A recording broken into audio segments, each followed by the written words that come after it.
오늘을 살아가는 묵상 시간입니다. 오늘 본문 말씀 에스겔서 11장 16절과 18절입니다.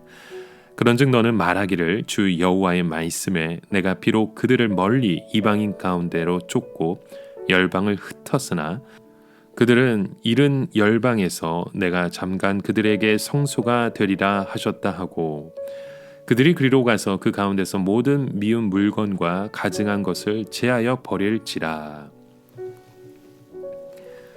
여러분, 우리가 이스라엘 자손들에게 있어서 이 우상이 얼마나 뿌리가 깊었는가를 보면 그들이 가지고 있는 모든 재산과 명예와 성정과 그 젊음을 다 잃고 바벨론의 포로로 70년을 거했을 때 비로소 그들의 그 우상이 그의 머리에서 빠지게 되었다는 것을 봅니다. 이 우상이라고 하는 것이 그만큼 그들에게 깊이 인이 박혀 있었던 것입니다. 우리는 이 세상에서 하나님이 기뻐하시지 않는 것들을 겁도 없이 가까이 할 때가 참 많이 있습니다. 하나님이 기뻐하시지 않는 교제나 하나님이 기뻐하시지 않는 습관, 하나님이 기뻐하지 않는 그 죄스러운 관계들을 우리가 참 포기하지 못할 때가 많습니다. 그러면서 언젠가는 마음을 먹으면 정리가 될 것이라 생각하죠. 그러나 무서운 것은 아무리 마음을 먹어도 이런 것들은 떨어져 나가지 않습니다. 오히려 더 맹렬한 기세로 우리에게 덤벼들어서 우리 안에 있는 선한 의지를 꺾어버리고 죄의 종으로 만들어 버리는 것입니다. 우리 안에 있는 그 죄의 뿌리를 캐내려면 우리는 참 손해봐야 됩니다. 주위 사람들로부터 또 무시나 불신을 당하기도 합니다. 그러나 그것들이 우리 가운데 꼭 필요하다는 것입니다. 오직 하나님의 말씀 안에 모든 것을 다 걸어버릴 때 그런 우리의 삶 가운데 하나님의 능력이 임하기 때문입니다. 그러면 우리의 영혼은 다시 회복될 수 있는 것입니다. 우리는 이 세상에서 성공하는 것에 여러분 너무 집착할 것이 아니라 죄를 끊어내는 그 일을 해야만 진정으로 성공하는 것입니다. 성경은 죄는 모든 모양이라도 버리라고 했습니다. 우리는 자기가 누리고 있는 것을 다 유지하면서 절대로 우상을 버릴 수 없습니다.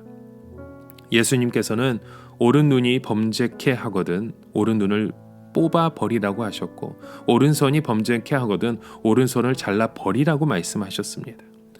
우리에게 있어서 하나님께서 기뻐하시지 않는 것이 있으면 우리의 눈과 우리의 손을 스스로 잘라 버릴 수 있는 고백이 있어야 된다는 것입니다. 이것은 하나님 앞에서 무서울 정도로 가감한 결단을 내리라는 것입니다. 오늘 본문 속에서 하나님은 이스라엘 자손들이 포로로 붙들려간 그곳에 성소가 되어 주시겠다는 말씀을 주십니다. 어떻게 성전도 없는 곳에 성소가 되어 주실 수 있겠습니까? 눈에 보이는 제사만 없지 하나님의 말씀과 기도 응답과 기적적인 보호가 있게 되는 것입니다. 이스라엘 백성들은 바벨론의 포로로 되어간 곳에서 하나님을 다시 찾게 됩니다. 어떤 사람은 아무리 집에서는 교회를 가려고 해도 가지 않다가 군대를 가거나 때로는 여러 사람들을 통해서 교회로 인도받는 사람들이 있습니다. 어떤 사람은 미국에 와서 유학생을 하다가 하나님을 만난 사람들도 있죠. 그 이유가 무엇입니까? 우리의 모습이 너무나도 미련하여서 절박하지 않으면 하나님을 찾지 않기 때문입니다. 오히려 우리가 어려움을 당해야 우리의 마음이 공고해지고 때로서 그때서야 하나님을 찾게 되기 때문입니다. 여러분, 우리에게 가장 중요한 것은 하나님의 은혜가 오늘 우리 가운데 흘러가는 것입니다.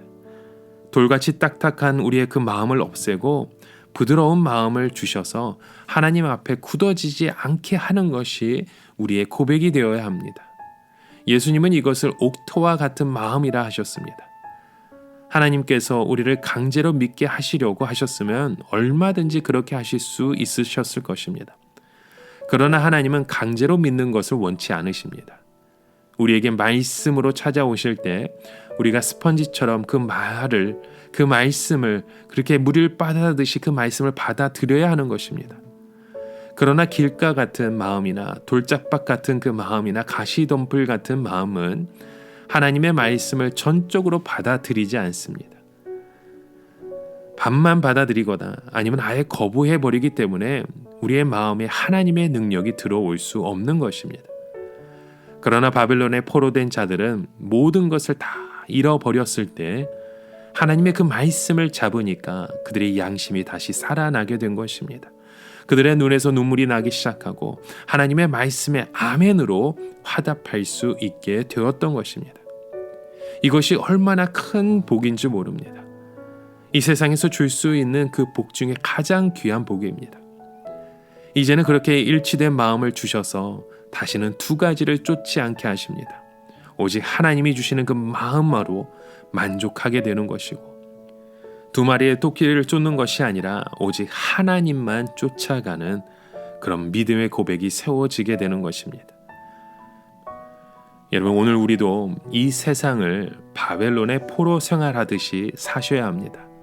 안정된 집이 있고 수입이 있고 직장이 있는 분들은 그것을 믿지 마시기 바랍니다. 왜냐하면 그것이 우리를 교만하게 만들고 자만하게 만들기 때문입니다.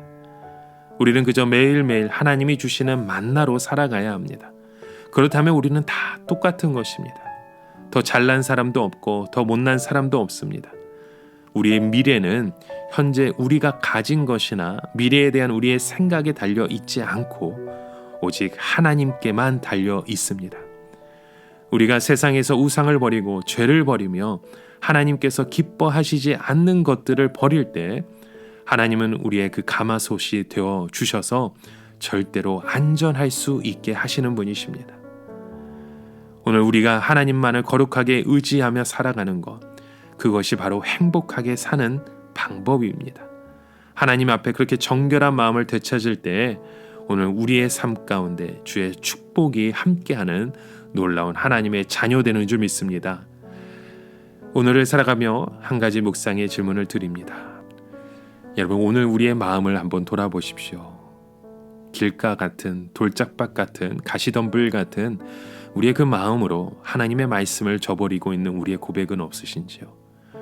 우리가 진정 옥토와 같은 마음 속에 하나님의 그 뜻을 무엇으로 바라보고 소망하고 나아가야 되는지 오늘 우리의 마음을 다시금 점검하시고 돌이키고 옥토와 같이 하나님의 말씀을 받아들이는 그런 믿음의 고백들이 세워지길 주님의 이름으로 간절히 축원합니다.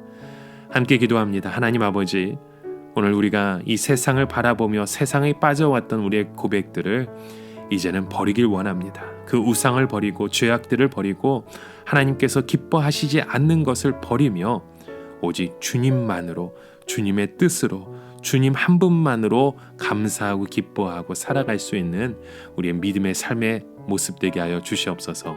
예수님의 이름으로 기도드립니다. 아멘.